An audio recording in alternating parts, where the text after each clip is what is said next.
안녕하세요. 자, 이번 시간에는 우리가 학습에 대해서 이야기를 해보려고 합니다. 자, 제목에서 있다시피 우리가 이그젠플로부터의 어떤 학습에 대해서 이야기를 할 건데요. 조금 더 자세히 이야기를 해보면 데이터를 가지고 학습이라는 것을 통해서 우리가 바라고자 하는 인공지능 AI를 만드는 것에 대해서 이야기를 해보려고 합니다. 특히나 이번 시간에는 디시전 트리라는 이제 학습의 방법을 가지고 조금 더 자세히 이야기를 해보려고 합니다. 여러분들 아마 머신러닝이라는 말은 많이 들어보셨을 거라고 생각이 됩니다. 이 머신러닝이라는 말이 바로 기계가 어떤 학습을 통해서 인공지능을 갖는 형태라고 생각하시면 됩니다. 그리고 또 최근에는 이제 딥러닝이라는 말까지도 여러분들은 분명히 들어보셨을 거라고 생각이 됩니다. 이 딥러닝이란 것이 머신러닝의 한 가지 방법에 해당됩니다. 그래서 우리가 이전 시간에는 이제 로직을 기반으로 한 인공지능에 대해서 이야기를 했었고요. 그것의 이제 다른 측면으로 바로 머신러닝이라는 접근 방법이 있습니다. 이 두 가지가 모여져서 우리가 하고자 하는 인공지능을 이루고 있는 것이고요. 그래서 지식을 기반으로 한 로직 형태의 인공지능, 그리고 기계학습을 이용한 인공지능, 이 두 가지 접근 방법이 있다고 생각을 하시면 됩니다. 그래서 이번 시간부터는 우리가 머신러닝이라는 접근 방법에 대해서 조금 더 자세히 살펴보려고 합니다. 자, 우선 학습의 이제 구분부터 한번 살펴보도록 하겠습니다. 우선 첫 번째 기준은 뭐냐면 우리가 알고 있는 사전 지식과 이제 표현을 가지고 학습을 두 가지 형태로 이제 구분을 해볼 수가 있습니다. 첫 번째로 이제 인덕티브 러닝은 귀납적 학습이라고 이야기를 하고요. 디덕티브 러닝은 연역적 학습이라고 이야기를 합니다. 자, 이 두 가지가 이제 어떤 차이가 있냐면 인덕티브 러닝, 귀납적 학습 같은 경우에는 인풋과 아웃풋의 페어로부터 일반적인 함수나 규칙을 배워나가는 것을 인덕티브 러닝이라고 이야기를 합니다. 그리고 디덕티브 러닝은 뭐냐면 우리가 로직에서 이야기했던 것처럼 기존에 알고 있던 어떤 규칙들로부터 인테일 될 수 있는 새로운 규칙들을 찾아 나가는 것을 우리는 디덕티브 러닝이라고 이야기를 합니다. 아주 간단히 이야기를 한다면 뭐 예를 들어서 if then과 같은 형태의 규칙들로부터 무엇인가를 찾아 나가는 것을 우리는 디덕티브 러닝이라고 이야기를 할 수 있고요. 그리고 우리가 오늘 이야기하고자 하는 이제 머신러닝 같은 경우가 인덕티브 러닝에 해당된다라고 이야기를 할 수 있어요. 자, 실생활에서 이걸 이제 어떻게 우리가 예시로 이야기할 수 있냐면 가령 예를 들어서 우리가 아이에게 비행기라는 것에 대해서 알려준다라고 가정을 하자고요. 그러면 이제 아빠가 이제 아이에게 비행기에 대해서 알려주는데 어떻게 알려주냐면 사진을 보면서 날개가 있고 이게 하늘을 날고 있으면 이것은 비행기야 라고 알려줄 수 있겠죠. 그래서 이제 이렇게 알려줬다면 그 아이가 나중에 어떤 사진을 보고 하늘에 구름이 이렇게 떠 있고 해가 이렇게 나고 있는데 어떤 이렇게 날개 달린 무엇인가가 이렇게 날아가고 있으면 이것은 비행기구나 라는 걸 알 수 있을 거예요. 그러면 우리가 이제 이 아이에게 어떻게 가르쳐 주냐면 날개가 있고 하늘을 날면 비행기야 라는 일종의 이제 규칙을 알려준 거잖아요. 그죠? 그 규칙을 통해서 아이는 어떤 사진을 보고 이게 비행기다 라는 거를 판별하게 됩니다. 이런 것들이 이제 디덕티브에 해당되는 거고요. 그리고 인덕티브라고 예시를 들 수 있다면 우리가 아빠가 이제 아이에게 다시 이제 비행기를 가르쳐 줍니다. 그런데 아빠는 어떤 것도 이제 알려주지 않아요.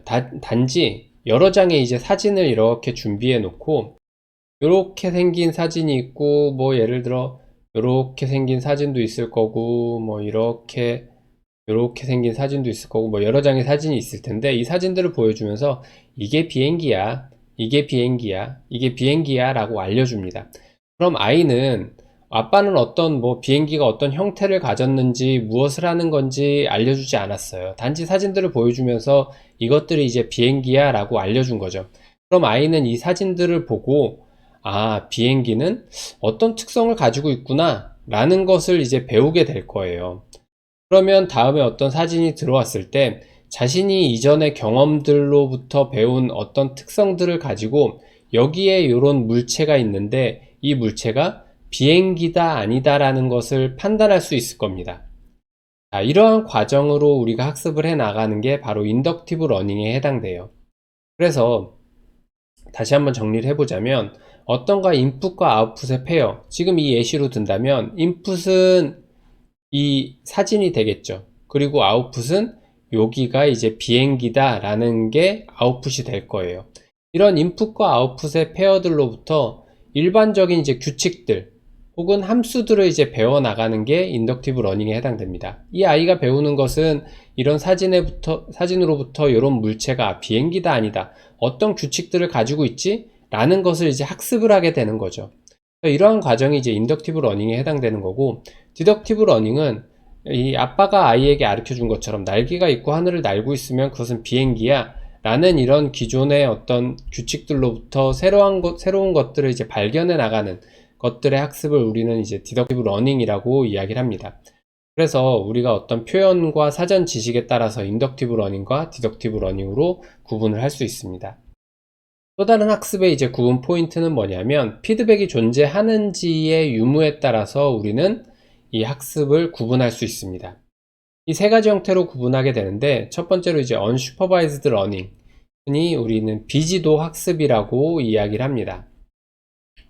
그리고 reinforcement learning, 여러분들이 이제 최근에 많이 들어보셨을 거라고 생각이 되는데 이제 강화 학습이라고 하는 것들, 그리고 supervised learning, 지도 학습이라고 부르는 것들, 이렇게 세 가지 형태로 피드백이 존재하는지 존재하지 않는지를 가지고 이제 세 가지 학습 형태로 구분을 하기도 합니다. 첫 번째로 unsupervised learning에 대해서 이야기를 해보면, 이 unsupervised learning은 뭐냐면 뭔가 명시적인 피드백이 존재하지 않습니다. 피드백이 존재하지 않고요. 이런 피드백이 존재하지 않는 것에 대해서 인풋들의 패턴을 가지고 에이전트가 학습을 해 나가는 게 unsupervised learning에 해당됩니다. 다음으로 이제 reinforcement learning 같은 경우에는 어떤 우리가 학습에 대해서 리워드와 퍼니시먼트, 즉 보상과 처벌이라는 기준을 가지고 이 에이전트가 학습을 해 나가는 게 강화 학습에 해당됩니다. 다음으로 이제 슈퍼바이즈드 러닝은 뭐냐면 우리가 인풋과 아웃풋에 대한 어떤 페어들을 가지고 이 에이전트가 학습을 해 나가는 것을 슈퍼바이즈드 러닝이라고 이야기를 합니다. 각각 예시를 들어서 한번 이야기를 해보도록 할게요. 우선 첫 번째로 이제 unsupervised learning은 어떤 것들에 해당되냐 하면, 가령 예를 들어서 데이터들이 막 이렇게 배치가 되어 있습니다. 막 이런 데이터들이 이제 막 존재하는데, 이런 데이터들을 가지고 이 데이터의 유형을 보고 이 에이전트가 유사한 것들끼리 구분을 해 나가는 겁니다. 동그라미는 이렇게 생겼네, 요런 데이터들은 이렇게 하나로 묶어야 되겠구나, 그리고 이런 데이터들은 이렇게 하나로 묶어야 되겠구나, 이러한 것들을 구분을 해 나가는 거죠. 이게 대표적으로 이제 우리는 클러스터링이라고 이야기를 하는데, 분집화라고 이야기를 합니다. 한국말로는. 이런 클러스터링이 대표적인 unsupervised learning에 해당됩니다. 그래서 어떤 데이터들이 존재하는데 그 데이터들을 어떤 사용자가 이제 사람이 주어지는 피드백이 존재하지 않는 상태에서 우리에게 주어진 에이전트에게 주어진 인풋들을 가지고 어떤 적정한 패턴을 학습해 나가는 것들을 우리는 unsupervised learning이라고 이야기를 합니다. reinforcement learning은 아까 말씀드린 것처럼 어떤 학습을 해 나가는 데 있어서 피드백이 보상과 처벌이라는 형태로 피드백이 주어지게 됩니다. 가령 예를 들어서 대표적으로 이제 게임을 예로 들 수 있는데요. 우리가 얼마 전에 이제 구글에서 했던 알파고를 대표적인 이제 reinforcement learning의 이제 예시로 볼 수 있습니다. 알파고가 어떤 컴퓨터들끼리 처음에는 이제 사람이 둔 기보를 가지고 이제 학습을 해 나갔어요. 그 이후에는 컴퓨터들끼리 스스로 대결을 해 나가면서 이제 학습을 해 나가게 됐습니다. 그러한 경우 이 알파고가 두면서 게임에서 이기게 되면 바둑에서 이제 이기고 지는 것은 이제 명확하잖아요.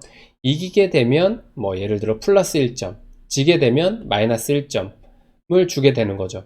그러면 이 알파고라는 이 에이전트는 플러스 1점을 얻기 위한 방향으로 점점 이제 학습을 해 나갈 겁니다. 이 마이너스 1점은 이제 페널티에 해당되니까요. 그러면서 이제 학습을 해 나가는 게 바로 레인포스먼트 러닝에 해당됩니다. 우리가 강아지에게 무엇인가 이제 학습을 시키고자 할 때 강아지가 잘하는 행동을 하게 되면 간식을 주잖아요. 그리고 잘못하는 행동을 하면 우리는 간혹 이제 무시를 한다거나 이런 형태의 이제 처벌을 주게 됩니다. 그럼 이제 강아지는 어떤 경우에는 내가 간식을 얻어먹을 수 있구나, 어떤 경우에는 주인이 나를 무시하는구나, 이러한 것들을 통해서 내가 잘하는 행동과 잘못하는 행동을 이제 구분하게 되는 거죠. 그러한 형태가 이제 강화학습에 해당됩니다. 그리고 지도학습은 뭐냐면 인풋과 아웃풋에 대한 어떤 데이터를 주어줌으로써 에이전트가 그 데이터로부터 무엇인가를 이제 학습해 나가는 것이 슈퍼바이스드 러닝에 해당됩니다. 예를 들어서 우리가 이제 테니스를 치러 나가려고 해요. 근데 테니스를 치는 날과 안 치는 날에 대한 예를 들어 날씨에 대한 정보라든가 혹은 그날의 기분이라든가 컨디션이라든가 또 습도라든가 온도라든가 이런 데이터들을 쭉 정리를 합니다. 그러면 이게 하루 이틀이 아니라 만약에 예를 들어 100일치의 어떤 경험이 쌓였어요. 날씨가 맑은 날은 테니스를 쳤고 비 온 날은 안 쳤고 이런 데이터들을 쭉 정리하면 어떤 이런 데이터들에 대해서 우리가 실제로 테니스를 쳤는지 안 쳤는지에 대한 정답이 쌓이게 되는 거죠. 그러면 결국 이러한 데이터들을 가지고 이러한 아웃풋을 낼 수 있도록 우리가 에이전트가 결국 학습이라는 것을 해나가게 됩니다. 그럼 결국 우리가 이 데이터를 가지고 학습을 한다라는 건 날씨가 어떻고 기분이 어떻고 컨디션이 어떻고 습도가 어떻고 온도가 어땠더니 테니스를 쳤어. 혹은 날씨가 어떻고 기분이 어떻고 컨디션이 어떻고 습도가 어떻고 온도가 어쨌더니 테니스를 치지 않았어. 이러한 것들을 컴퓨터가 이제 학습을 해나가게 되는 거죠. 그러면 다음에 어떤 상황이 주어졌을 때 이 에이전트는 이 상황에 대해서 오늘은 테니스를 치러 나가세요. 오늘은 테니스를 치러 나가지 마세요. 이러한 이제 결과를 도출해 주게 되는 거죠. 이러한 것들이 이제 슈퍼바이스드 러닝에 해당됩니다. 결국 이제 슈퍼바이스드 러닝이라는 건 어떤 인풋과 아웃풋을 가지고 있는 우리 데이터 페어를 가지고 어떤 학습이라는 것을 해나가는 에이전트의 이제 관찰을 통해서 그 학습이라는 걸 해나가는 것을 우리는 슈퍼바이즈 러닝이라고 이야기를 합니다. 그래서 우리가 학습에 어떤 피드백이 주어지냐 주어지지 않느냐에 따라서 unsupervised learning, reinforcement learning, supervised learning 이렇게 세 가지로 구분할 수 있습니다. 자, 조금 더 자세히 이야기를 해보도록 하죠. 자, 가령 이그젠플이 이렇게 주어졌습니다. x라는 인풋과 그것에 대한 아웃풋으로 f라는 펑션에 의해서 아웃풋이 주어졌습니다.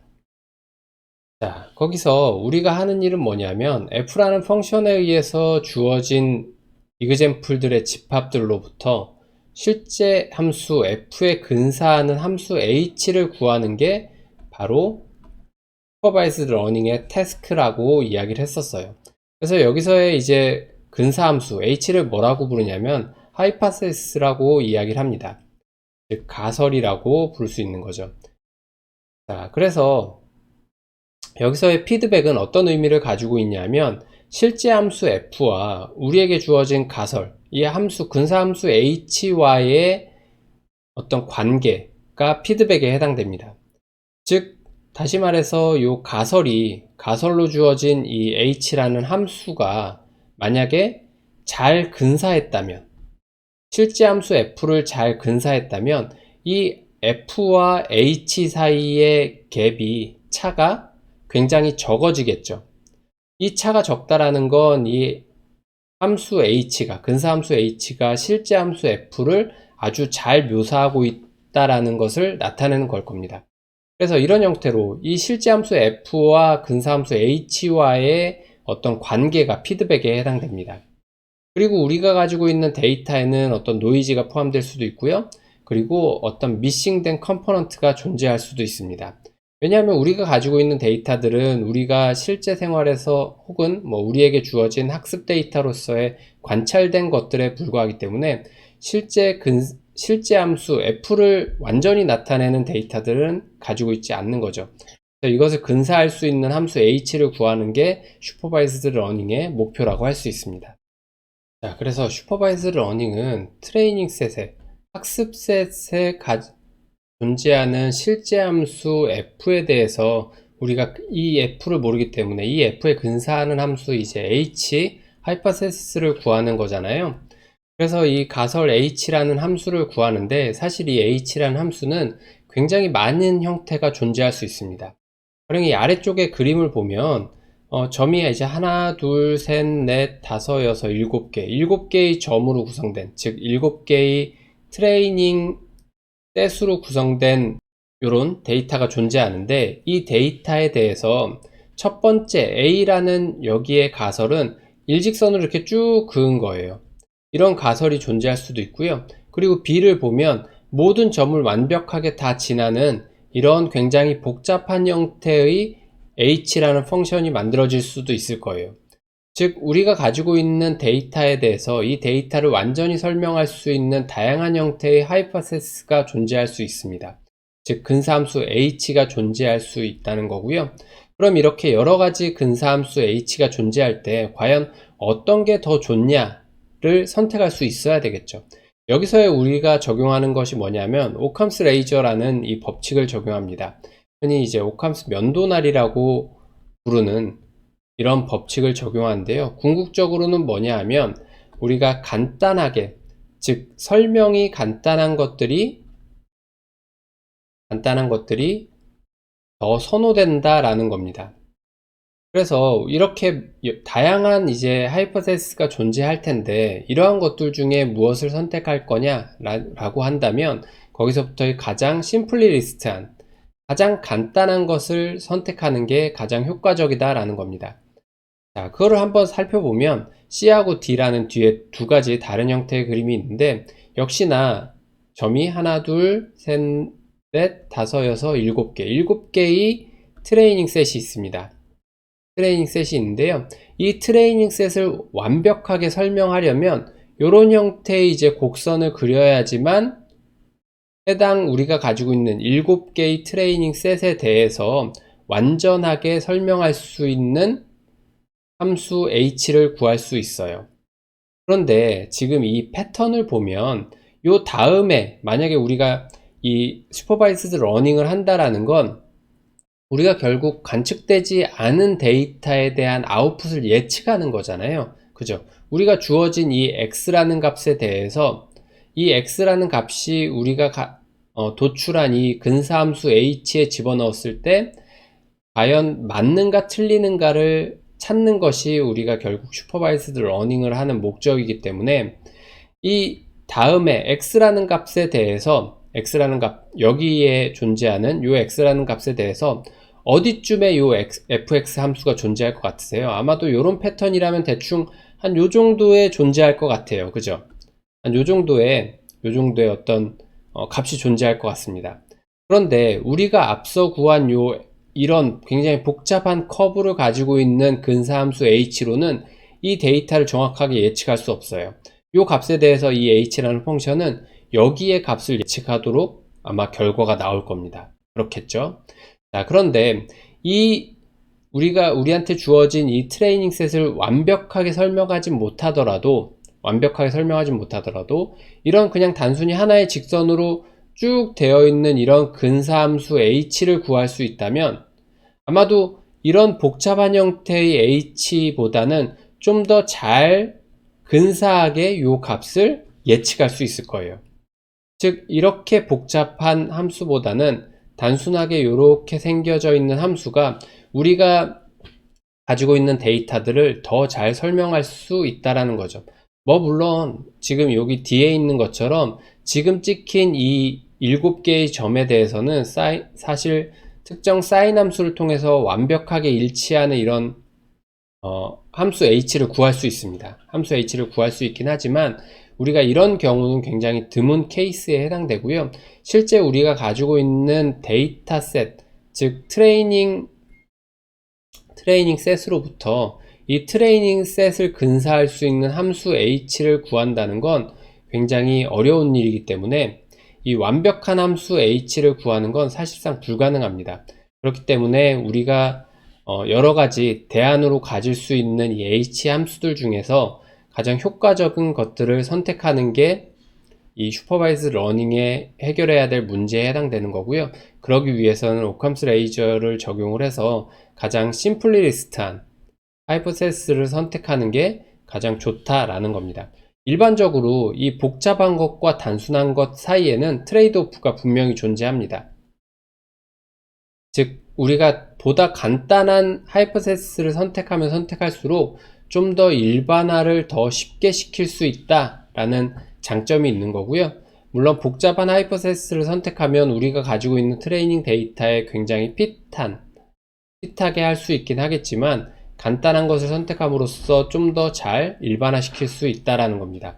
그러니까 우리가 앞서 이제 C에서 살펴본 것처럼 좀 더 이렇게 관측되지 않은 값에 대해서 더 잘 일반화를 시킬 수 있다라는 겁니다.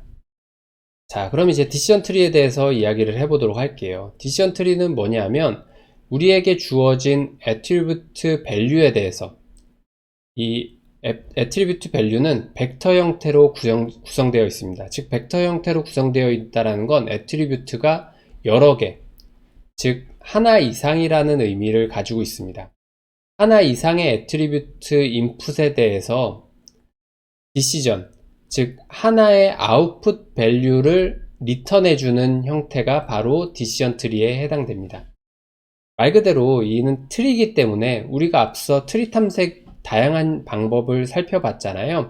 그런 것처럼 트리 형태의 구조로 이루어져 있습니다. 즉 노드와 어떤 엣지의 가지를 가지고 구성이 되어 있고요. 그래서 이 아래쪽에 보시는 것처럼 노드, 그리고 가지, 그리고 리프 노드로 구성이 되어 있습니다. 여기서의 노드라는 거는 어떤 특정 애트리뷰트를 나타내는 거고요. 브랜치라는 거는 애트리뷰트의 실제 값을 나타냅니다. 그리고 리프 노드는 클래시피케이션, 즉 아웃풋 밸류를 나타내는 게 바로 리프 노드에 해당됩니다. 자, 어떤 예시를 들 수 있냐면 가령 예를 들어서 여러분들이 짜장면을 먹으러 간다라고, 중국집을 간다라고 가정을 하자고요. 중국집 가서 이제 선택지가 뭐 여러 개 있을 수 있겠지만 여기서는 이제 단순화를 시켜서 짜장면과 짬뽕, 자, 두 가지 메뉴에 대해서 여러분들이 선택을 하고자 하는 거예요. 그런데 짜장면을 먹을지 짬뽕을 먹을지에 영향을 미치는 여러 가지 요인들이 있을 수 있을 거예요. 뭐 예를 들어서 저 같은 경우는 날씨에 따라서 얘가 해가 나냐 혹은 비가 오냐에 따라서 짜장면을 먹을지 짬뽕을 먹을지 결정을 하기도 하고요. 혹은 뭐 어떤 요인이 있을까요? 그날의 컨디션이라고 하죠. 컨디션이 좋은 날은 짬뽕을 먹고, 컨디션이 나쁜 날은 짜장면을 먹고, 컨디션 나쁜 날 이 짬뽕 먹으면 체할 수 있으니까 맵잖아요. 뭐 이런 기준이 될 수도 있을 거예요. 그렇다고 한다면 이 노드는 뭘 의미하냐면 날씨나 컨디션이나 이런 어떤 조건들을 나타냅니다. 조건들을 나타내고요. 이 브랜치는 날씨가 해가 나거나 비가 나거나 둘 중에 하나잖아요. 즉 햇빛이 나냐 혹은 비가 오냐, 이러한 실제로 어떤 주어진 조건에 대해서 선택할 수 있는 속성들을 우리는 속성의 값들을 브랜치라고 이야기를 하고요. 그리고 이 리프 노드는 어떤 의사결정의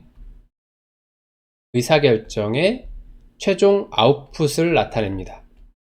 가령 예를 들어서 비가 오면 나는 짬뽕을 먹을 거야, 이런 형태가 바로 이 리프 노드에 해당됩니다. 즉 리프 노드는 우리가 의사결정의 어떤 최종 값으로 주어지는 짜장면이냐 짬뽕이냐 이 둘 중에 하나의 값을 갖는 노드를 우리는 리프 노드라고 이야기를 합니다. 즉 클래시피케이션, 분류라는 거죠. 그래서 이 디시전 트리를 한국말로는 의사결정 나무라고 뭐 이렇게 부르기도 하거든요. 즉 어떨 때 사용되냐면 의사결정을 하기 위한 하나의 방법으로서 디시전 트리가 사용된다라는 거죠. 그래서 이런 트리 구조를 이용해서 어떤 노드에서 브랜치들이 나눠지고 그 브랜치들에 따라서 또 노드가 올 수도 있고 어떤 리프 노드를 가지고 실제 의사결정의 어떤 아웃풋 값으로 이루어지는 형태로 구성되어 있는 게 디시전 트리에 해당됩니다. 그래서 이렇게 생긴 디시전 트리를 우리는 이제 머신러닝이라는 방법을 통해서 어떻게 만들어 나간지에 대해서 한번 살펴보고자 하는 겁니다. 자, 예를 들도록 하죠. 뭐 좀 더 이제 복잡한 예제인데요. 가령 예를 들어서 여기에 나타나고 있는 예제는 뭐냐면 어떤 레스토랑에 갔는데 어떤 식당에 갔는데 과연 이 식당에 가서 기다릴 것인가 혹은 그냥 다른 곳으로 갈 것인가, 이 둘 중에 하나를 이제 선택하는 겁니다. 기다린다는 건 이제 yes를 나타내는 거고요. 기다리지 않는다, 다른 곳으로 간다는 건 이제 no를 나타냅니다. 그래서 이 식당에 어떤 우리가 방문을 했는데 그 식당에 이제 뭐 과연 그 식당에서 밥을 먹기 위해서 기다릴 것인가 말 것인가를 결정하기 위한 이제 여러 가지 요소들이 이렇게 나타나 있는 겁니다. 대체가 가능한 식당이 주변에 존재하냐, 혹은 해당 식당에 바가 있냐 없냐, 혹은 현재 오늘이 이제 금요일이나 토요일이냐 혹은 아니냐, 배가 고프냐 안 고프냐, 뭐 손님들이 있냐 없냐, 뭐 이런 형태로 이제 여러 가지 이제 기준을 적용할 수 있다라는 거죠. 그래서 예를 들어서 첫 번째로 손님이 얼마나 있냐를 기준으로 한다면, 손님이 꽉 차 있다 라고 한다면 이제 다음 조건을 본다라는 거고요. 손님이 하나도 없다 라고 한다면 이게 맛이 없는 집인가? 뭐 이런 판단이 설 수도 있는 거잖아요. 그렇기 때문에 기다리지 않고 다른 집으로 간다라는 겁니다. 근데 보니까 손님이 한 반 정도 차 있어요. 그러면 기다렸다 그냥 뭐 적당히 먹을만한 집인가 보구나 라고 기다린다는 거고요. 손님이 만약 꽉 차 있어요. 그럼 대기 시간이 길어질 수 있잖아요. 그래서 이 대기 시간이 길어질 경우에 손님이 꽉 차 있다라면 얼마나 기다려야 되는지, 만약에 60분 이상이 걸린다 라고 한다면 기다리지 않고 바로 간다 라는 거고요. 만약에 0에서 10분 사이라면 기다렸다가 음식을 먹겠다 라는 겁니다. 그리고 10분에서 30분 사이라면 그 다음 조건으로 배가 고프냐 고프지 않냐를 기준으로 해서 판단을 하겠다는 겁니다. 결국 이러한 여러 가지 선택 조건이 있을 텐데, 이 선택 조건에 따라서 이러한 형태의 트리 구조에 따라서 우리가 의사결정을 해 나가기 위한 방법으로서 디시전 트리를 사용한다라는 겁니다. 결국 우리가 디시전 트리를 그런 머신러닝을 통해서 만든다는 건 어떤 의미를 가지고 있냐면, 이런 여러 가지 조건들이 있는데 이 조건들을 가지고 최적의 트리를 만드는 게 결국 디시전 트리에서의 머신러닝에 해당된다라는 거죠. 디시전 트리가 모든 우리가 머신러닝 문제에 대해서 최적의 해결 방법은 아니기 때문에 어떨 때 이제 디시전 트리를 사용하는 게 좋은지를 한번 먼저 살펴봐야 되겠죠. 자, 우선 어트리뷰트와 어떤 밸류의 페어로서 데이터들이 구성되어 있을 때 디시전 트리로 나타내기 좋다라는 겁니다. 그리고 타겟 펑션, 즉 인풋에 대해서 어떤 아웃풋이 주어져 있는데 이 아웃풋들이 이산적인 값을 가지고 있을 때 사용하기 좋다라는 겁니다. 즉 우리가 중국집 간 것처럼 짜장면을 먹을 것이냐 혹은 뭐 짬뽕을 먹을 것이냐, 뭐 이런 것들, 음식점에서 기다릴 것이냐 기다리지 않을 것이냐, 뭐 이러한 것들, 이런 것처럼 어떤 이 아웃풋이 이산적인 값을 가지고 있을 때 효과적으로 사용할 수 있다라는 겁니다. 연속적인 값을 가지고 있는 경우, 만약에 뭐 예를 들어서 아웃풋이 0부터 1 사이의 값을 가지고 있다, 이럴 경우에는 디시전 트리라는 게 효과적으로 적용될 수 없다라는 겁니다. 이산적인 값을 가지고 있을 때 효과적으로 사용될 수 있다라는 거고요. 그리고 해석적인 가설이 필요할 때 효과적으로 사용될 수 있습니다. 이게 무슨 의미냐면, 우리가 디시전 트리가 이제 이런 식으로 이제 만들어지잖아요. 만들어질 텐데, 이렇게 디시전 트리가 이렇게 만들어졌다라는 건 이 디시전 트리 요 하나하나의 가지를 어떤 규칙으로 표현하는 게 가능하거든요. 가령 예를 들어서 이제 짜장면 짬뽕 예시로 든 것처럼 뭐 예를 들어 해가 있고 컨디션이 나쁘다면 짜장면을 먹어라. 뭐 이런 것처럼 어떤 우리가 주어진 디시전 트리, 즉 학습을 해봤더니 이런 모양의 디시전 트리가 만들어진 거예요. 날씨가 있는데, 날씨가 해가 있는지 비가 오는지, 비가 오면 무조건 짬뽕이고요. 그리고 해가 있을 때 컨디션이 좋으면 짬뽕, 컨디션이 나쁘면 짜장면. 자, 이런 식으로 이제 우리가 어떤 디시전 트리를 만들게 될 텐데, 이렇게 만들어졌을 때 이 디시전 트리가 결국 날씨가 비와 같으면 우리는 짬뽕을 먹어라. 그리고 날씨가 해와 같고, 그리고 컨디션이 X라면 짜장면을 먹어라. 이런 식으로 우리가 결국 만든 디시전 트리를 설명할 수 있는 이런 형태의 규칙을 만드는 게 가능하거든요. 그래서 우리가 만든 디시전 트리, 우리가 학습한 그 결과물에 대해서 어떤 해석적인 가설이 필요할 경우에는 디시전 트리를 사용하는 게 좋다라는 겁니다. 이런 이야기가 왜 나오냐면, 요즘에 뭐 여러분들 딥러닝이나 이런 것들 많이 들어보셨을 거예요. 딥러닝을 통해서 나온 결과가 있는데, 이 딥러닝을 통해서 나온 결과는 여러분들이 해석할 수가 없어요. 즉 뭐 가장 기본적으로 많이 하는 게 그거잖아요. 뭐 개하고 고양이 사진을 주고 딥러닝을 학습을 시킵니다. 그럼 이제 사진을 주면 그 사진을 가지고 딥러닝 모델이 그 사진에 존재하는 게 개인지 고양이인지 판단을 해요. 그런데 왜 개로 판단했는지, 왜 고양이로 판단했는지는 전혀 알 수가 없습니다. 이 부분은 이제 나중에 뭐 뉴럴 네트워크나 이런 걸 할 때 조금 더 왜 알 수 없는지에 대해서는 이야기를 하도록 할게요. 어쨌든 딥러닝이나 이런 것들을 통해서 나온 그 결과물은 왜 도대체 이 에이전트가 이런 결과를 만들어냈는지를 전혀 해석할 수 없거든요. 그래서 딥러닝과 달리 이런 디시전 트리를 만든다는 건 우리가 하고자 하는 이 어떤 결과에 대해서 왜 이렇게 만들어졌는지가 충분히 설명 가능합니다. 그렇기 때문에 이런 해설적인 가설이 필요할 경우에는 디시전 트리를 사용하는 게 좋다라는 겁니다. 그리고 트레이닝 데이터에 어떤 노이즈가 있는 것들에 대해서도 효과적으로 적용될 수 있을 때, 적용하고자 할 때 디시전 트리를 사용한다라는 겁니다. 어떤 곳에 이제 사용되냐, 뭐 메디컬, 의료적 진단을 할 때, 뭐 예를 들어 뭐 어디에 뭐가 있고 어디에 뭐가 있으면 얘는 암이다, 뭐 이런 형태로 진단을 할 때 이제 디시전 트리를 사용할 수도 있고요. 그리고 크레딧 카드에 대한 리스크를 분석할 때, 뭐 예를 들어 어떤 사람은 신용 불량자다 아니다, 뭐 이 사람에게 좋은 카드를 발급해 줘야 되냐 마냐, 뭐 이런 형태의 이제 결정을 할 때 우리가 디시전 트리를 효과적으로 활용할 수 있습니다. 이렇게 앞서 말씀드린 이러한 예시들에 대해서 디시전 트리를 적용하는 게 효과적으로 우리가 주어진 머신러닝 문제를 활용할 수 있는 방법입니다. 자, 그럼 이제 디시전 트리를 어떻게 만드는지를 한번 살펴보도록 하죠.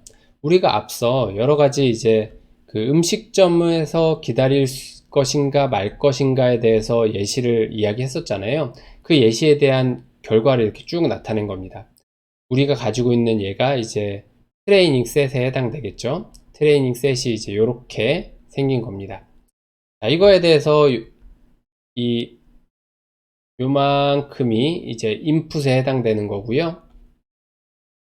그리고 여기가 이제 아웃풋에 해당됩니다. 주어진 인풋에 대해서 이런 아웃풋을 낼 수 있는 실제 함수 f에 대해서 이 f를 근사하는 h를 구하는 게 우리의 이제 디시전 트리의 이제 목표인 거죠. 슈퍼바이스드 러닝에서의 이제 목표에 해당되는 거고, 우리가 디시전 트리를 통해서 하고자 하는 겁니다.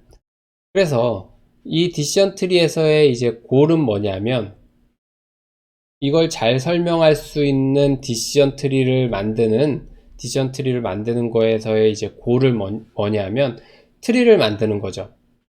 트리를 만드는 건데, 그 트리가 이제 어떤 트리냐면 가능한 우리가 가지고 있는 이그젬플들, 트레이닝 셋을 잘 설명할 수 있는, 일관성 있게 잘 설명할 수 있는 트리를 만들어내는 게 바로 디시전 트리의 이제 목표라는 겁니다. 그래서 이러한 지금 보면 12개의 트레이닝 셋이 있는데, 트레이닝 데이터들이 이제 12개가 존재하는데, 이 12개에 대해서 이 아웃풋 값을 잘 설명할 수 있는 디시전 트리를 만들어내는 게 이제 목표인 거죠. 자, 그럼 이제 이 디시전 트리 이제 어떻게 만드는지를 한번 살펴보도록 할게요. 그래서 디시전 트리 러닝 알고리즘은 기본적으로 어떤 형태로 이루어졌냐면 그리디 디바이드 앤 컨커 전략을 사용합니다. 즉 탐욕적인 분할 정복 전략을 사용합니다. 이게 어떤 전략이냐 면 첫 번째로 가장 중요한 애트리뷰트를 하나를 선택을 하고요. 즉 애트리뷰트를 선택한다라는 건 가장 분류를 잘하는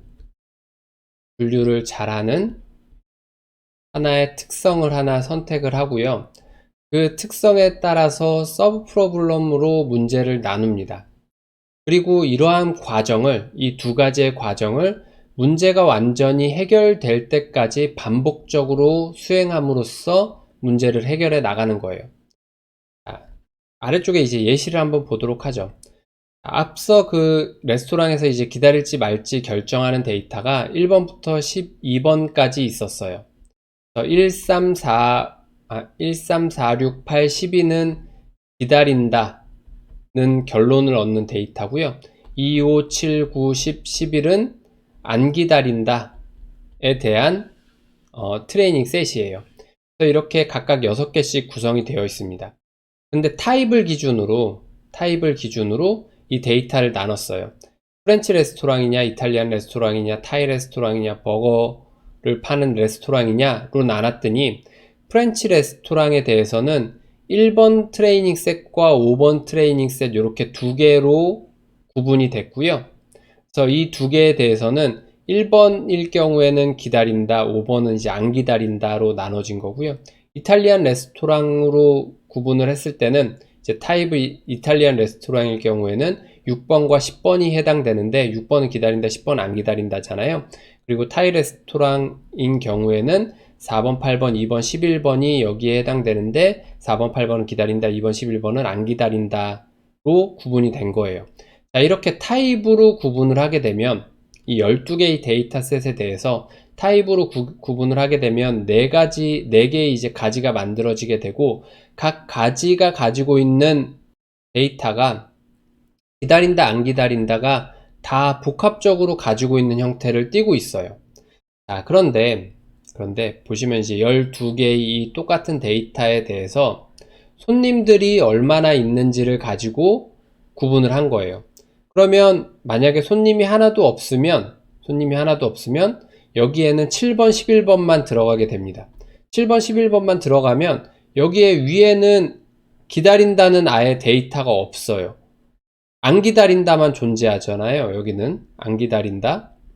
그리고 그러니까 뭐 조금 손님이 있을 경우에는 기다린다에 대한 데이터만 존재합니다. 그죠? 안 기다린다는 전혀 없어요. 그리고 가득 차 있을 경우에는 여기에 하나, 둘, 셋, 넷, 다섯, 여섯 개의 데이터가 이쪽으로 분류가 됐는데 기다린다 2개, 안 기다린다 4개, 총 6개로 여기에는 데이터가 포함되어 있네요. 자, 그럼 보면 이 두 가지 12개의 처음 데이터셋에 대해서 타입으로 나누는 게 좋을까요? 아니면 이 손님이 얼마나 있는지를 기준으로 나누는 게 좋을까요? 자, 여기서는 손님이 있는지 없는지를 기준으로 나누는 게 더 효과적으로 트리를 만드는 방법에 해당됩니다. 왜냐하면 자, 타입으로 나누게 되면 여기에 대해서 프렌치에 대해서 어떤 기준으로 또 데이터가 나눠져야 되고요. 또 이탈리안에 대해서 어떤 기준으로 데이터가 나눠져야 됩니다. 그리고 타이에 대해서도 어떤 기준으로 데이터가 나눠져야 되고 마찬가지로 버거에 대해서도 어떤 기준으로 데이터가 나눠지게 돼요. 그런데 여기는 손님을 기준으로 하면 없을 때는 더 이상 기준을 나눌 필요가 없죠. 다 안 기다린다니까. 마찬가지로 조금만 있을 경우에도 여기에는 다 기다린다기 때문에 더 이상 밑으로 노드가 만들어질 필요가 없어요. 다만 손님이 꽉 차 있을 경우에만 그 하위에 어떤 노드가 만들어지게 됩니다. 자, 우리가 앞서 오킴스 레이저에 대해서 이야기를 했었어요. 더 단순할수록 물론 얘나 트리를 끝까지 만들어 가보면 데이터들을 다 12개의 데이터에 대해서 완전히 구분하는 트리가 만들어질 거예요. 분명히 둘 다 만들어질 겁니다. 하지만 이 하이퍼세스 H와 얘 하이퍼세스 H가 H'이라고 하죠. 이 둘 중에 더 오킴스 레이저에 따라서 더 단순하게 설명하고 있는 게 무엇일까요? 당연히 이 H'이겠죠. 그렇기 때문에 이쪽에 있는 이 A라는 하이포테시스보다는 이 B라는 하이포테시스가 더 훨씬 좋은 틀이다라고 이야기를 할 수 있습니다. 우리가 앞서 배운 오킴스 레이저에 따라서 더 단순하게 트리가 만들어질 것이기 때문에. 그래서 우리는 이러한 트리를 만들어야 되겠죠. 그래서 여기서의 중요한 애트리뷰트를 선택한다라는 게 결국 이렇게 트리에 대해서 잘 구분할 수 있는, 우리가 가지고 있는 트레이닝 셋을 잘 구분할 수 있는 속성을 선택하는 게 바로 중요한 임포턴트한 애트리뷰트를 하나 선택한다라는 의미를 담고 있습니다. 그래서 우리가 애트리뷰트를 하나 선택하게 되는 거고, 그 애트리뷰트에 대해서 서브 프로블럼으로 이렇게 문제들을 나눠서 문제들을 쪼개나가는 분할 정복 전략을 사용하는 게 바로 디시전 트리 러닝의 알고리즘에 해당됩니다. 이걸 이제 어떻게 보다 자세히 해나가는지에 대해서 한번 살펴보도록 할게요.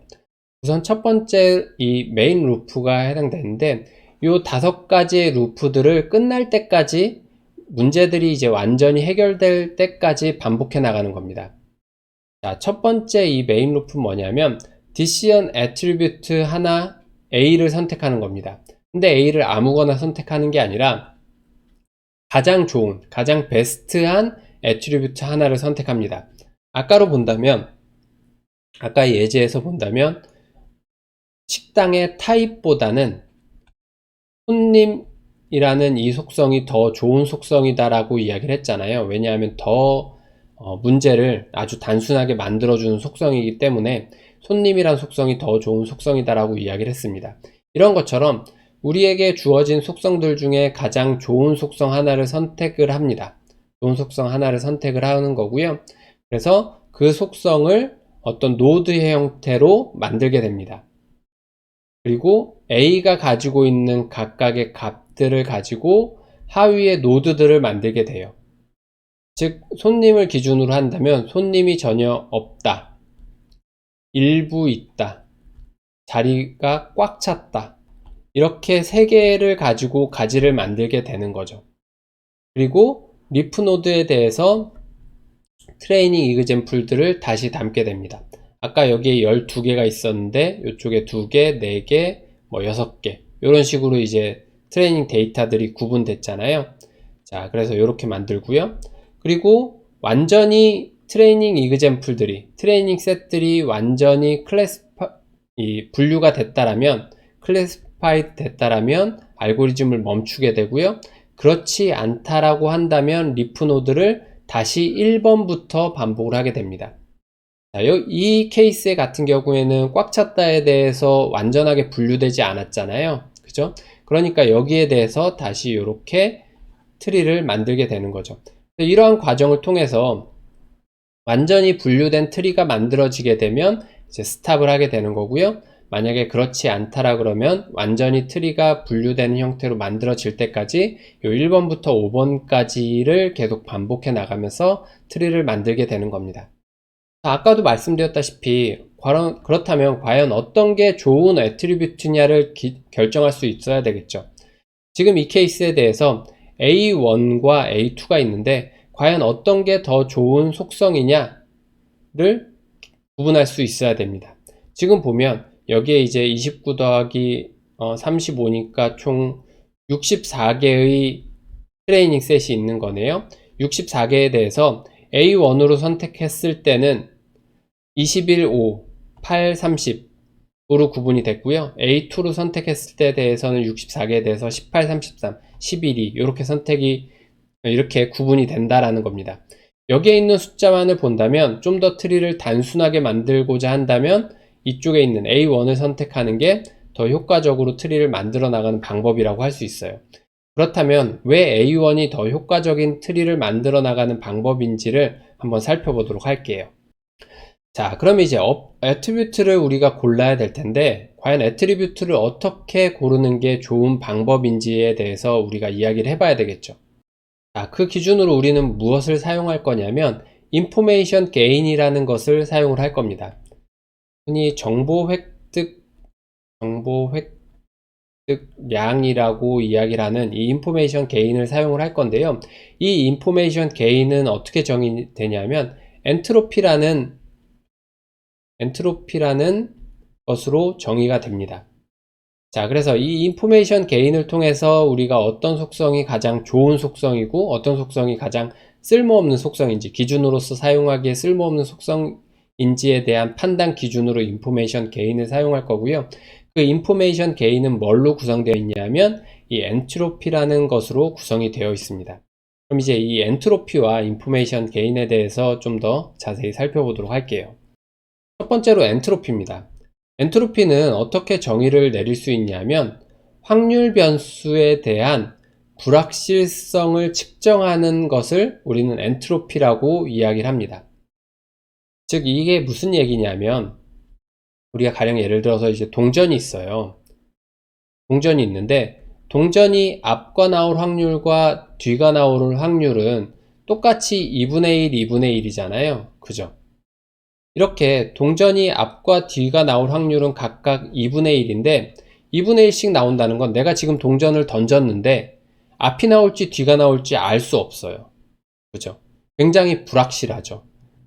이럴 경우에 이 엔트로피 값은 최대가 됩니다. 그런데 만약 어떤 동전이 있는데 동전 앞면에 자석이 붙어 있는 거예요. 그리고 뒷면이 있고요. 뒷면이 있습니다. 그런데 이런 자석을 던지게 되면 가령 예를 들어서 앞면이 나올 확률이 0.9고 뒷면이 나올 확률이 0.1이에요. 왜냐하면 자석이 붙어 있어서 이제 뭐 철판에서 딱 던지면 자석 쪽으로 이제 딱 붙을 수 있으니까 이럴 경우에 이제 앞면이 나올 확률이 0.9고 뒷면이 나올 확률이 0.1이에요. 그러면 제가 지금 동전을 던졌을 때 저는 동전을 그냥 일반적인 동전이라면 앞이 나올지 뒤가 나올지 제가 맞출 확률은 반반이에요. 하지만 제가 앞면이라고 예측을 한다면 제가 맞출 확률은 0.9에 해당되는 거죠. 뒷면이 나올 확률은 0.1밖에 안 되니까. 자, 그러면 이것에 대한 불확실성은 굉장히 적어진다라는 의미를 갖는 거죠. 왜냐하면 이제 앞면이 많이 나오게 되기 때문에. 그러면 이제 엔트로피는 작아지게 됩니다. 자, 옆에 보면 이제 엔트로피 그래프가 있어요. 엔트로피 그래프가 있는데 여기서의 이제 P 플러스는 가령 예를 들어서 동전이 이제 앞면이 나올 확률이라고 보시면 됩니다. 이 동전이 이제 앞면과 뒷면이 있는데 앞면에 나올 확률이 0.5가 된다면 엔트로피의 값은 1의 값을 갖게 됩니다. 즉 최대치의 값을 갖게 돼요. 그런데 동전 앞면에 자석이 달려 있어서 확률이 0.9예요. 0.9면 여기잖아요. 이렇게 선을 그려보면 엔트로피 값은 한 요 정도가 되네요. 그죠? 그러면 엔트로피의 값은 이 0.5일 때보다는 작아지게 됩니다. 작아지게 되는 거죠. 그래서 이 엔트로피라는 건 어떤 확률 변수에 대한 불확실성이 어느 정도나 가지고 있는지를 측정하기 위한 기준이 이제 엔트로피에 해당됩니다. 원래는 이제 물리에서 어떤 불순물의 양을 가지고 측정하기 위해서 이제 엔트로피를 사용하는데 여기서는 이제 우리가 가지고 있는 정보를 어떻게 잘 구분할 수 있는지를 측정하기 위한 측정 기준으로서 엔트로피를 사용을 하게 됩니다. 예를 들어서 엔트로피 메저가 S는 우리가 가지고 있는 트레이닝 이그젠플, 트레이닝 셋에 대한 전체 샘플을 말하는 거고요. 이 P2라는 건 S에서 포지티브한 이그젠플들의 확률을 의미합니다. 그리고 P false라는 건 S라는 우리가 가지고 있는 트레이닝 셋에 대해서 네거티브 이그젠플에 대한 확률을 의미하는 거고요. 이때 엔트로피는 이제 어떻게 측정이 되냐면 S에 대한 엔트로피는 P가 이 true일 확률, 뭐 예를 들어 동전 앞면과 뒷면에 나올 확률이 동일하다라고 한다면 2분의 1 곱하기 로그 2의 2분의 1 마이너스 펄스도 역시 뒷면이 나올 확률도 2분의 1이잖아요. 2분의 1에 곱하기 로그 미수 2의 2분의 1에 해당됩니다. 그러면 요만큼은 이제 마이너스 1에 해당되는 거고요. 로그 2의 2분의 1은 마이너스 1이잖아요. 계산해보면 마이너스 1이 나옵니다. 그럼 마이너스 2분의 1 곱하기 마이너스 1이니까 0.5가 되는 거고 여기도 마찬가지로 0.5 그래서 두 개의 결과는 1이 됩니다. 즉 엔트로피는 최대값이 이제 1이 되는 거고요.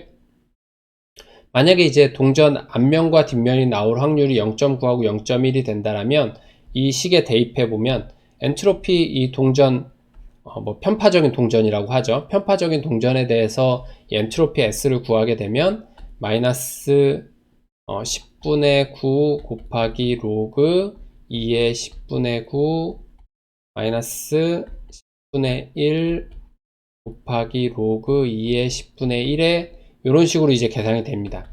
이 계산하면 값이 얼마인지는 잘 모르겠어요. 여러분들이 한번 계산을 해보세요.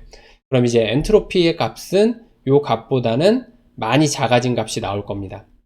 그래서 이렇게 이제 엔트로피를 가지고 우리는 확률 변수에 대한 불확실성을 측정을 하게 되고 이 엔트로피를 가지고 이제 인포메이션 게인을 계산을 하게 될 겁니다. 자, 그럼 인포메이션 게인이 어떻게 이제 구해지는지를 한번 살펴보도록 하죠. 인포메이션 게인은 어떻게 구해지냐면 어떤 스테이트 S에 대해서 A라는 애트리뷰트를 사용을 했을 때 인포메이션 게인이 어느 정도나 되는지에 대한 기준으로서 이제 인포메이션 게인을 표현하는 거고요. 이것이 가지고 있는 이제 의미가 뭐냐면 A라는 애트리뷰트를 기준으로 해서 나눴더니 엔트로피가 어떻게 변화되더라 라는 걸 가지고 이제 인포메이션 게인을 구하게 되는 겁니다. 자, 그래서 이게 좀 더 쉽게 설명하면 이런 의미를 가지고 있어요. 어떤 S라는 집합이 있는데 트레이닝 셋이 있는 거죠. 트레이닝 셋이 있는데 여기에 대해서 A라는 기준을 가지고 이렇게 구분을 했어요. 이렇게 구분했어요. 그러면 이 상태에서의 엔트로피가 있을 거고요. 그죠? 여기를 E1으로 할게요. 이 상태에서의 엔트로피 E2가 있을 거예요. 이 상태의 엔트로피 E3가 있을 겁니다. 그러면 엔트로피가 A라는 애트리뷰트에 의해서 이렇게 변화가 된 거잖아요. 그죠? 그러면 이 인포메이션 게인이라는 거는 A라는 애트리뷰트에서 인포메이션 게인은 어떻게 표현되냐면 E1에서 E2와 E3를 더한 값을 뺀 게 바로 인포메이션 게인에 해당됩니다. 엔트로피의 차를 가지고 인포메이션 게인을 계산할 수가 있어요. 그래서 그 구성이 어떻게 되냐면 이 아래쪽에 이제 수식을 살펴보면 S란 상태에서의 엔트로피가 주어진 거고요. 그리고 이 A라는 애트리뷰트를 선택했는데 이 A라는 애트리뷰트가 가지고 있는 값들이 V라고 정의를 한 거예요. 그래서 S의 개수분의 V, 이 SV의 개수에 대해서 SV에 대한 엔트로피를 구해서 각각의 시그마에 대한 차를 가지고 인포메이션 게인을 구할 수 있는 거죠. 앞서의 예시로 우리가 이걸 이제 손님이라고 기준을 잡는다면 이 V에 해당되는 값은 손님이 이제 하나도 없다 혹은 조금 있다 그리고 꽉 찼다 이렇게 세 개의 값이 이제 V에 해당되는 거고요. 각각 V에 대한 이 엔트로피 값을 가지고 인포메이션 게인을 계산을 하는 거예요. 자, 예를 들어서 한번 설명을 해볼게요. 자, 어떤 노드 이제 S가 있는데요. 여기에 파지티브가 6개, 네거티브가 6개가 있었어요. 이러한 상태라면 엔트로피는 1이 되잖아요. 그죠? 잘 이해가 안 되시는 분은 앞에 슬라이드를 참고하시기 바래요. 자, 그런데 A1이라는 기준을 가지고 얘를 나눠봤더니 각각 총 개수, 여기에서는 이제 트레이닝 셋이 12개가 있었는데 각각 6개씩으로 이제 나눠졌어요. 그런데 6개씩 나눠진 이 트레이닝 셋을 봤더니 여기에 파지티브가 6개고 이쪽에 네거티브가 6개예요. 완벽하게 이제 잘 나눠진 거죠. 그래서 각각 상태에서 인포메이션 게인을 구하면 여기는 0이고 여기도 0이에요. 그러면 이 공식에 우리가 대입을 해보면 이 인포메이션 게인 S라는 노드에 대해서 A1이라는 애트리뷰트를 가지고 인포메이션 게인을 구해보면 1 빼기 2분의 1 곱하기 0 더하기 2분의 1 곱하기 0 여기 2분의 1이라고 썼지만 실제로는 12분의 6이에요. 여기도 12분의 6이고요. 자, 이렇게 됩니다. 그러면 게인은 1값이 되는 거죠. 다른 예제. 자, 예를 들어서 이쪽에 S가 있고요. 똑같이 파지티브 6개, 네거티브 6개, 인포메이션 게인은 그러면 1이에요. 그런데 이제 A2라는 애트리뷰트를 가지고 나눴더니 똑같이 이제 6개 6개씩 들어간 거예요. 그런데 이쪽에 이 트레이닝 셋을 봤더니 포지티브 3개, 네거티브 3개, 이쪽에 포지티브 3개, 네거티브 3개씩을 나눠줬어요. 그럼 이렇게 되면 이쪽에서의 각각 노드에 대한 인포메이션 게인은 1이잖아요. 그죠? 인포메이션 게인은 1이에요. 그러면 이렇게 되면 이 값에 대한 인포메이션 게인을 구해보면 S라는 노드에 대해서 A2라는 애트리뷰트를 가진 인포메이션 게인을 구해보면 여기서의 인포메이션 게인은 1이니까요. 1 마이너스 12분의 6 곱하기 1, 여기에 엔트로피 1이잖아요.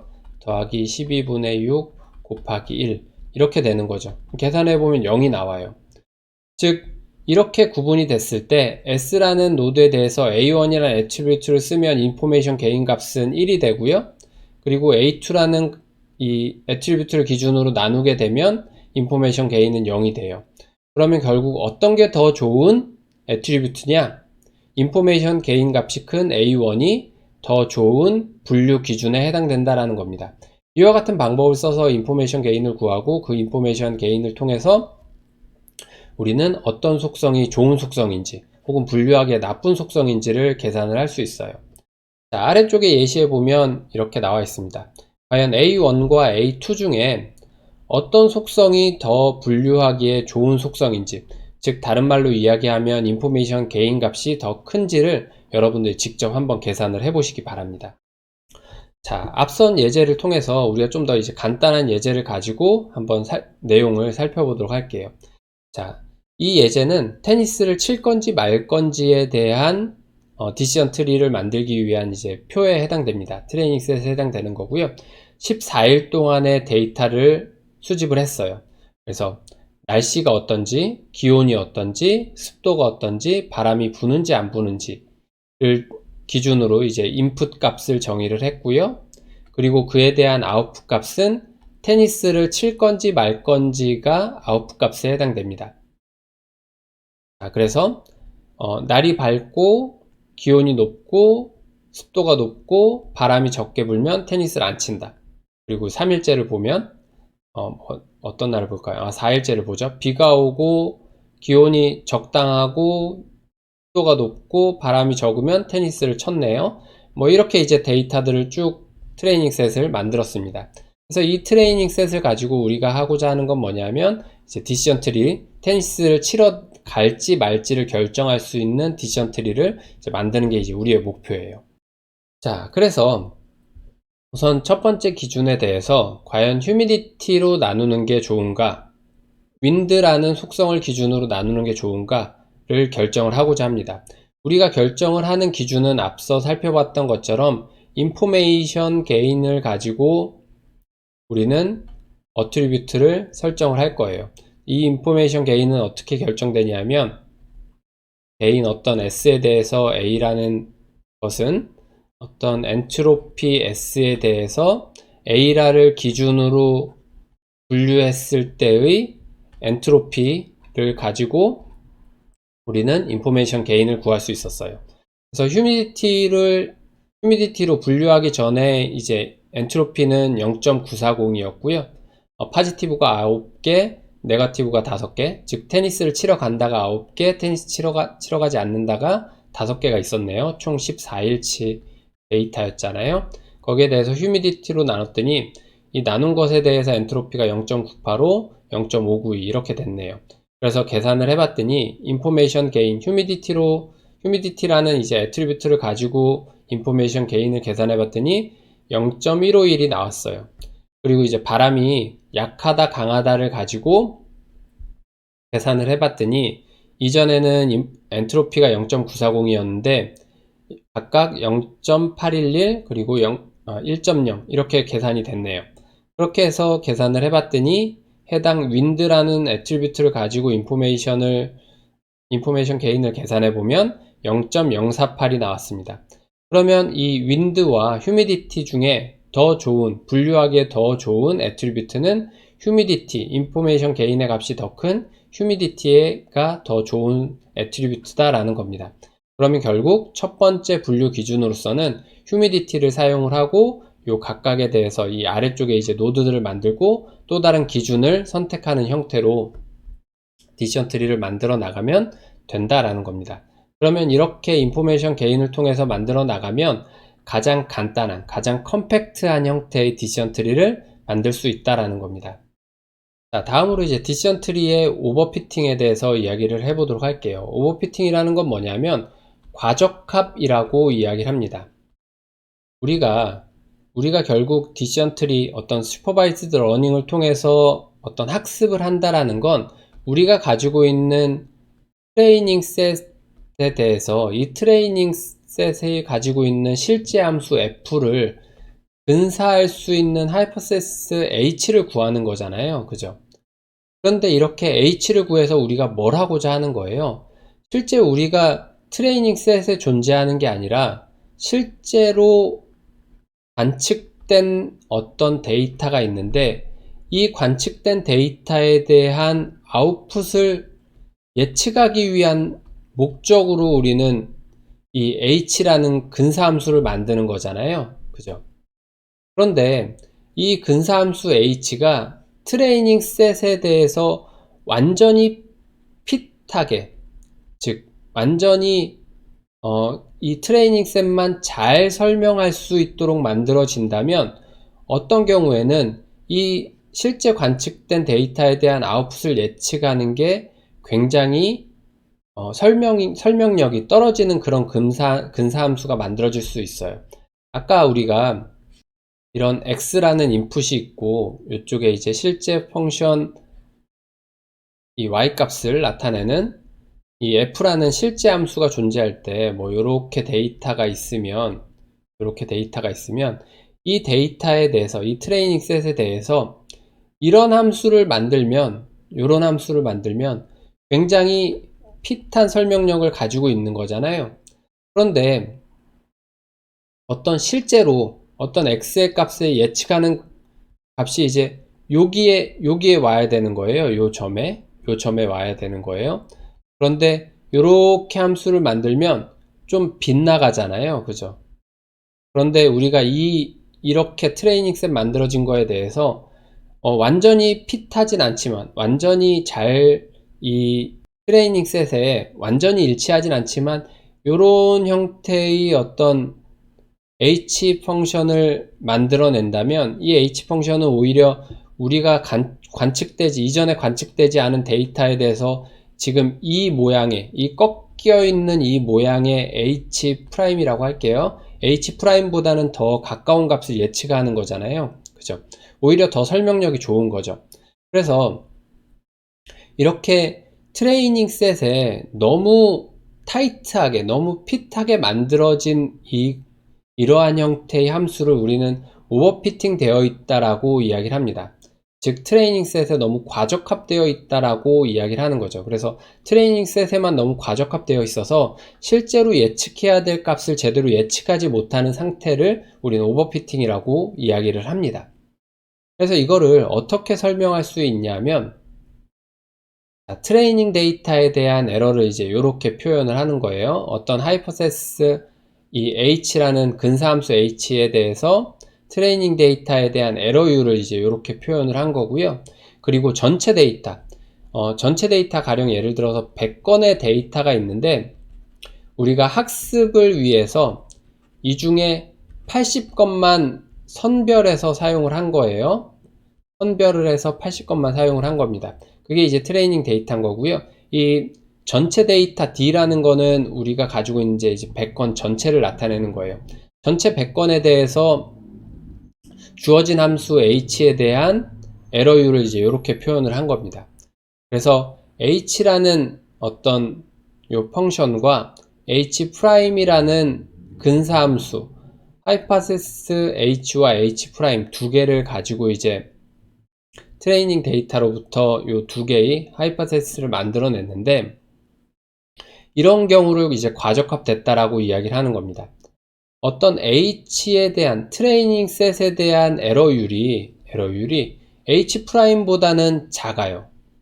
이 하이퍼세스 H에 대해서 에러율이 H'보단 작습니다.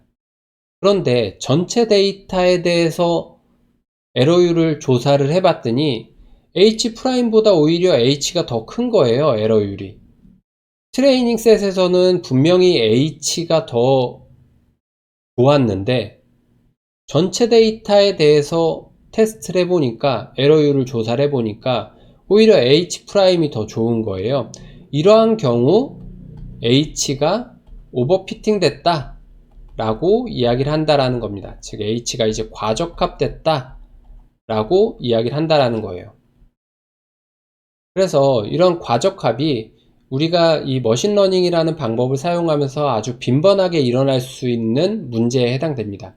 그럼 결국 이 과적합을 적절히 피할 수 있는 방법이 필요하죠. 그래서 이 디시전 트리에서는 어떻게 이 과적합을 피하냐면, 자, 과적합을 피하는 대표적인 방법이 이제 두 가지가 존재합니다.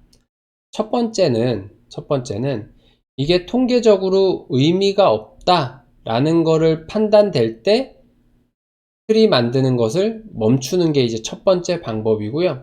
두 번째 방법은 완전하게 트리를 만들어낸 후에 프루닝, 가지치기를 해나가는 겁니다. 가지치기를 해나가는 게 두 번째 방법에 해당돼요. 즉, 다시 말해서 이제 첫 번째 방법은 트리를 이렇게 만들어 나가는 도중에, 아, 여기까지 만들면 얘는 통계적으로 봤더니 의미가 없네? 그러면 이제 여긴 트리를 안 만드는 거예요. 여기까지만 만들고 종료를 하는 겁니다. 종료를 하는 거고요. 두 번째 방법은 모든 데이터들을 완전하게 분류할 수 있을 때까지 트리를 다 만들어요. 다 만들고 나서 적절한 곳에서의, 아, 여기는 이 밑에는 더 이상 나누는 게 좋지 않겠어 라고 해서 가지치기를 해나가는 거예요. 이게 바로 이제 두 번째 방법에 해당되는 겁니다.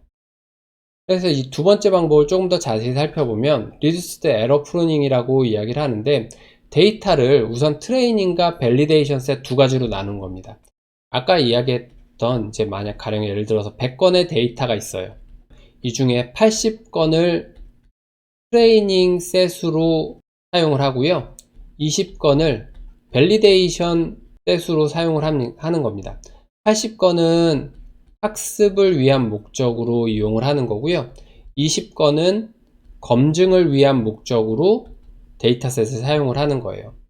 자, 그래서 이렇게 100건의 총 데이터셋이 있으면 80건과 20건 정도로 해서 두 가지의 데이터셋으로 구분을 합니다. 그리고 나서 80건을 가지고 데이터들을 다 분류를 합니다. 데이터들을 다 분류를 한 후에 밸리데이션 셋을 가지고 각각에 대해서 검증을 해보는 거예요. 검증을 해봤더니 밸리데이션 셋이 오히려 더 성능이 나빠지는 거예요. 그러면 그 나빠지는 지점에 대해서 이렇게 가지치기를 해나가는 게 이런 Reduced Error Pruning 가지치기 방법에 해당됩니다. 이렇게 Reduced Error Pruning은 전체 데이터셋에 대해서 다 디시전 트리를 구해놓고 이 밸리데이션 셋을 이용해서 성능이 나빠지는 그 지점에 대해서 잘라내서 가장 좋은, 밸리데이션 셋에서의 가장 좋은 성능을 가지고 있는 디시전 트리를 만들어내는 게 이제 리듀스드 에러 프루닝에 해당되는 거예요. 그래서 이러한 방법을 통해서 오버피팅에 대한 문제를 해결할 수 있습니다. 자, 지금까지 우리가 슈퍼바이즈드 러닝과 디시전 트리에 대해서 이야기를 해봤습니다. 자, 정리를 해보자면 우리가 이제 머신러닝에 대해서 이야기를 하고 있었는데요. 머신러닝에 대한 피드백을 기준으로 구분을 할 수가 있었습니다. 슈퍼바이즈드 러닝과 그리고 언슈퍼바이즈드 러닝, 그리고 강화학습이라고 부르는 레인포스먼트 러닝, 이렇게 세 가지 형태로 구분할 수가 있었고요. 오늘은 이제 슈퍼바이즈드 러닝에 대해서 이야기를 해봤습니다. 슈퍼바이즈드 러닝은 인풋과 아웃풋에 대한 페어로 주어졌을 때 이 페어의 이 인풋과 아웃풋 페어를 가지고 실제 함수 f를 근사하는 근사함수 h를 구하는 게 슈퍼바이즈 러닝의 목적이었어요. 태스크였습니다. 그래서 이러한 것을 위해서 우리는 이제 이번 시간에는 디시전 트리라는 방법에 대해서 이야기를 해봤었고요. 디시전 트리는 이렇게 어떤 주어진 데이터셋을 설명할 수 있는 이러한 형태를 트리를 만드는 걸 디시전 트리라고 이야기를 했었고요. 이러한 디시전 트리를 효율적으로 만들기 위해서 애트리뷰트를 선택하는 기준으로서 인포메이션 게인에 대해서 이야기를 했습니다. 인포메이션은 이제 엔트로피를 기반으로 하고 있다라고 말씀을 드렸고요. 이렇게 디시전 트리를 만드는 머신러닝에 대해서 이야기를 했었습니다. 오늘 수업은 여기까지 마치도록 하겠습니다. 수고하셨습니다.